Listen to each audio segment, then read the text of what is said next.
Hi friends, గ్రహణం తర్వాత రోజు అయితే ఇల్లన్నీ శుభ్రం చేసుకుని గ్యాస్ పై అన్నీ కూడా నీట్గా కడిగేసి ఇంకా బొట్లు అయితే పెట్టేశాను. ఇంకా ద్వారం దగ్గర కూడా సింపుల్గా ముగ్గు వేసేసి దీపం పెట్టేసిన తర్వాత పిల్లలకైతే స్కూల్కి టైం అయిపోతుంది అనేసి వంట అయితే చేసేసి పిల్లల పని అంతా అయిన తర్వాత అయితే దేవుడి ఫోటోలు అయితే తీసేసి తుడుస్తున్నాను.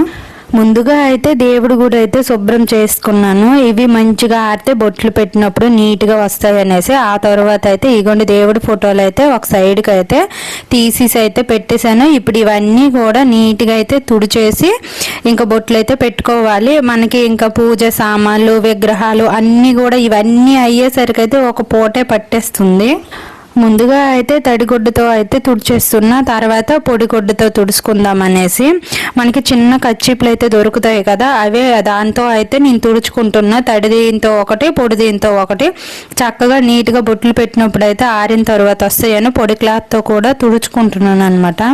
నేను ఈ దేవుడి ఫోటోలు శుభ్రం చేయడమే 9:30 అయిపోయిందనమాట. 9:30 తర్వాత ఫోటోలన్నీ తీసేసి ఇంకొకటి అయితే శుభ్రం చేసేసాను. దేవుడి ఫోటోలకి బొట్లన్నీ పెట్టేసిన తర్వాత దేవుడి గుడిలో కూడా చక్కగా బొట్లన్నీ పెట్టేశాను. ఇంక ఇక్కడైతే పేపర్లు చాలా మంది వేసుకుంటారు. ఇంక నేనైతే జాకెట్ ముక్కలు ఉంటాయి కదా, అవి అయితే ఎప్పుడు వేసుకుంటాను. ఈ జాకెట్ పీసులు మనం దేవుడి ఫోటోలు తీసిన తర్వాత ఉతికేసి ఇంకా దేవుడి ఫోటోలు అన్ని శుభ్రం చేసేసి పెట్టే లోపు అయితే ఆ జాకెట్ ముక్కలు ఆరిపోతాయి. అవే దాన్నే మళ్ళీ వేసుకోవచ్చు.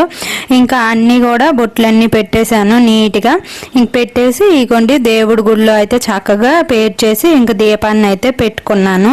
ఈ దేవుడి గుడిలో ఫోటోలన్నీ ఒకటికొకటి నీట్గా పెట్టేసి పేర్ చేసరికి చాలా టైం అయితే అయిపోతుంది.